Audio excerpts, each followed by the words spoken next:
Estamos no quarto domingo após o Pentecostes, 14º domingo do tempo comum, e as leituras são 2 Reis 5, de 1 a 14, Gálatas 6, 7 a 16, e Lucas 10, de 1 a 11, e 16 a 20.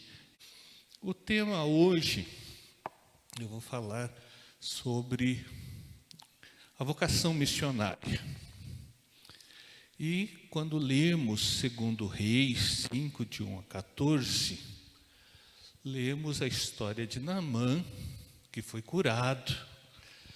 E quem não conhece os detalhes da história de Naamã, ele foi curado justamente porque uma serva, levada como escrava de Israel, falou assim para sua senhora: "Ah, se meu senhor estivesse lá em Israel, que tem um profeta de Deus que poderia curá-lo da lepra." Vejam, a gente imagina até que era uma jovenzinha, que eles levavam cativas as crianças, adolescentes, para servirem nas casas dos grandes senhores. E Naamã era o braço direito do rei, protetor do rei. Então, a vocação missionária pode ser uma palavrazinha, um pequeno gesto, como o dessa menina.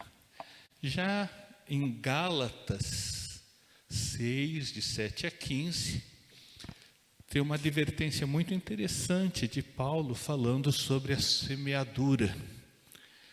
E é um texto que ele trata de vários assuntos ligados, inclusive, à ressurreição, mas especificamente é nesse texto que ele fala assim: "Não vos enganeis, o que o homem semear, isso também ceifará." E é claro, o Evangelho, ele é comparado por Jesus Cristo com semeadura. Então, nós devemos estar lembrando que as nossas vidas também são sementes. Nós também somos sementes lançados nesse mundo para que esse mundo conheça o reino de Deus. Já no texto de Lucas, então, nós vemos Jesus mandando seus discípulos às cidades em que ele faria o seu itinerário. Não existe o registro de Jesus passando nessas cidades. Jesus fala: "Olha, eu vou te mandar nas cidades que eu vou passar." Mas a gente sabe que o Evangelho fez registros limitados das ações de Jesus. Ele fez muito mais, mas não importa. O que importa é que esses discípulos representavam Jesus nessas cidades. Antes de meditar no texto, eu preciso alertar os irmãos que esse texto tem uma pequena divergência. Tem textos, tem Bíblias que traz 70 discípulos e tem Bíblia que traz 72. E aí alguém fala: "Mas é 70 ou é 72? Depende do original consultado." Vamos imaginar, nós aqui, que as nossas Bíblias, um tem a Bíblia atualizada, o outro tem a corrigida, o outro tem a linguagem de hoje, a nova versão internacional. Então, várias traduções diferentes. E a Bíblia se perca. E daqui a 100 anos, 200 anos, as pessoas começam a achar um pedaço do livro de Mateus, da revista atualizada, outro de corrigida, e vão juntando.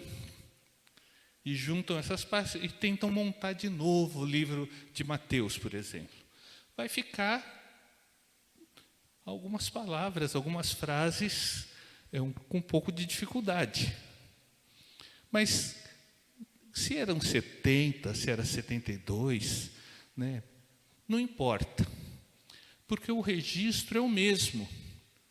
Talvez quem registrou como 70 no fragmento estava lembrando de Moisés com os 70 anciãos que ele chamou, que ele preparou para estarem ajudando a ele a dirigir o povo.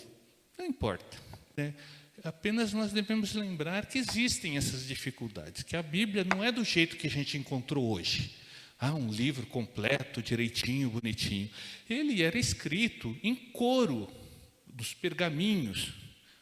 O papiro veio muito depois, né? Papel, papiro, essas coisas. Então era em couro. Então ele eram rolos que eram guardados. O couro às vezes apodrece, pede pedaços. Você às vezes tem um texto que tem buracos no texto. Isso os estudiosos tentam completar pegando outros. Olha, temos um livro de Isaías que foi achado aqui, o outro foi achado... Porque eles eram copiados. Eles eram copiados para que outros também tivessem porções da Bíblia. Então, isso não é a dificuldade. A dificuldade material, erros materiais da Bíblia, não importam para nós, porque a mensagem da Bíblia é do Espírito Santo. É isso que nós temos que lembrar. 70, 72, não faz diferença para nós. Então, vou abordando o texto. Primeira coisa que nos alerta esse texto é que eles trabalhavam de 2 em 2. Jesus os enviou de 2 em 2. E devemos admitir que é uma estratégia melhor, né? Algumas igrejas modernas até adotam essa estratégia também para fazer o evangelismo. E isso daí até fica conhecido, né? Essas igrejas, a gente já vê os dois, a gente já sabe que são eles. Essa estratégia é importante. Existe, inclusive, uma advertência lá em... acho que Provérbios, agora está falhando a memória, que diz que é melhor serem 2 do que 1, porque andando 2 no caminho, se um cair, o outro o levanta.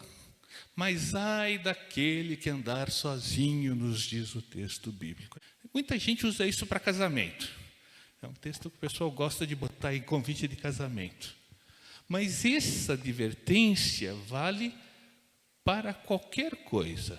Ali não é um texto falando de casamento.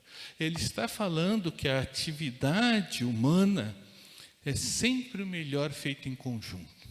Porque por mais talento que uma pessoa tenha, ela não tem todos os talentos. Por mais dons espirituais que uma pessoa tenha, ela não tem todos os dons. E é assim que funciona. Por isso que somos um corpo.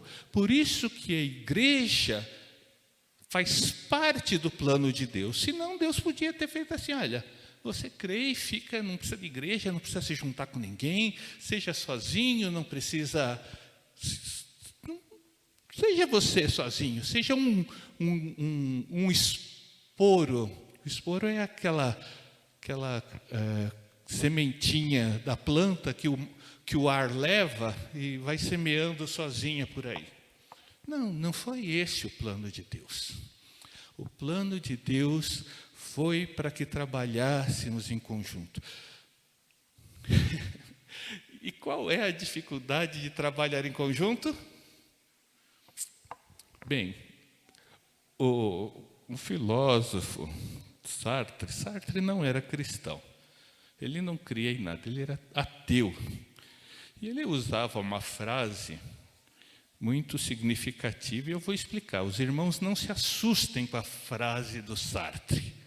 Mas ele dizia assim, o meu inferno é o outro. A existência do outro é o meu inferno. Por que isso, meus irmãos? Porque o relacionamento humano é difícil. Meus alunos, eles falavam assim, mas professor, não manda fazer trabalho em equipe, deixa eu fazer meu trabalho sozinho. Eu falei, não, você vai fazer um trabalho em equipe.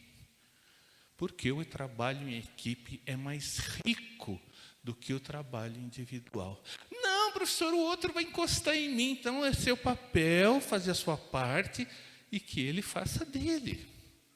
É esse o importante. Você agrega valor, vencendo as dificuldades e os problemas da caminhada juntos. Por isso que vocês devem andar 2 a 2, pregando o Evangelho. E assim foram eles. Os discípulos saíram 2 a 2 para falar do reino de Deus. Mas Jesus não parou no envio. Ele deu uma advertência para eles e disse que seria muito difícil o trabalho deles, porque teria lugares que não os receberiam, que teria cidades em que eles chegariam e a boa nova não seria ouvida e eles não seriam acolhidos. E a advertência de Jesus ainda falou assim: quando vocês saírem dessa cidade, até o pó de vossas sandálias vocês batam, porque não receberam a palavra de Deus, a presença de Deus, a bênção de Deus. É isso que Jesus estava fazendo ao enviá-los, enviando a sua bênção para aquelas cidades. Então ele falou assim: olha, então vocês vão, entrem nas cidades, o lugar que vocês entrarem, vocês abençoem. Não importa, né, se é uma casa humilde, se é uma casa rica. Ele não fez essas palavras, mas está subentendido do texto. O que vocês receberem, vocês sejam gratos a Deus. E fiquem lá e curem os enfermos, que aquela casa seja abençoada com a presença de vocês. O Everaldo falou, né, do Lucas, onde o Lucas pusesse a planta dos pés dele, fosse abençoado. Isso é para todos nós, meus irmãos. Isso é uma promessa para todos nós. Veja a história de José, por exemplo. Ele ficou na prisão muitos anos, se eu não me engano, acho que foi 17 anos. Não liguem se a cabeça está falhando aqui, mas foi dias, não foram horas, foram anos. E ele foi abençoado e foi uma bênção na prisão. Seja uma bênção onde você estiver. Você é a presença de Jesus Cristo onde você estiver. Que aquele lugar seja abençoado por você.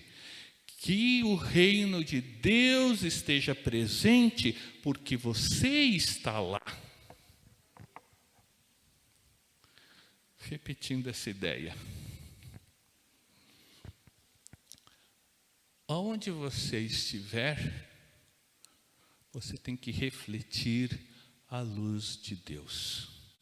E a luz de Deus é uma luz que transmite a bênção de Deus. É a luz que espanta as trevas do mal. O mal não subsiste. Não, vai ter... Não subsiste. Os problemas vêm, problemas sempre vêm. Mas com a bênção de Deus, significa que serão superados os problemas com a força dEle, com a companhia dEle, com a presença dEle. Por último, ele ainda fez um comentário, apesar de estar enviando 70 ou 72 discípulos, ele falou assim: olha, a seara é grande, mas são poucos os trabalhadores, são poucos os que se comprometem com a missão que Deus lhes deu. Eu diria que se perdeu a urgência e a necessidade de pregar o Evangelho. Não estou falando de pregar o Evangelho no sentido simplesmente de falar. Eu estou falando no sentido de ser a presença de Deus nos lugares. Eu estou falando que você não convence as pessoas sobre o Evangelho de Jesus Cristo com palavras. É com a vida que se convence as pessoas. É com o testemunho. A gente vê muitas pessoas falarem do Evangelho. E aí você fala, poxa, mas esse aí é meu vizinho, esse é meu colega de trabalho, ele está falando uma coisa, mas a vida dele é outra. E aí você fica até com vergonha. Você fica com vergonha, falando, puxa, esse meu irmão aqui dá esse testemunho, talvez alguém até fale isso de você ou de mim, porque também somos humanos e também falhamos. Mas é aí que entra a bênção de Deus, que as pessoas se sintam abençoadas com a sua presença. Elas não precisam saber que você é crente no sentido de falar, essa pessoa só fala de Cristo, só fala de Cristo. Viva! Que a pessoa sinta o amor de Deus, que a pessoa sinta na sua presença o conforto, o consolo, o socorro, que ela se sinta à vontade para vir com você e desabafar de um problema que ela está sentindo. Eu precisava falar com alguém sobre isso. Por que me escolheu? Por que veio falar comigo? Eu lembrei agora do meu sobrinho que vai fazer aniversário, que eu falei vai fazer 18 anos, ele era pequenininho, e ele falava assim, mas por que todo mundo gosta de mim? Por que todo mundo gosta de mim? Por que as pessoas gostam? Na verdade, quando a gente vive uma vida ligada a Deus, não é todo mundo que gosta de você, não. Às vezes as pessoas se incomodam com você ter um comportamento diferente. E não estou falando comportamento, porque alguns falam assim, o crente é isso, é aquilo. Não se incomodam que você não goste de mentir, que você não trapaceie, que você não faça as coisas erradas, que você não entre nesse jogo de corrupção. E não estou falando de política, eu estou falando do dia a dia. Eu estou falando do seu serviço, do seu relacionamento com o seu próximo. Às vezes a corrupção, ela começa até em como você lida e trata com seus filhos. É isso que eu estou falando. É aí que vai fazer a diferença a sua vida como o testemunho do reino de Deus. O reino de Deus está no meio de vós. Está no meio de vós.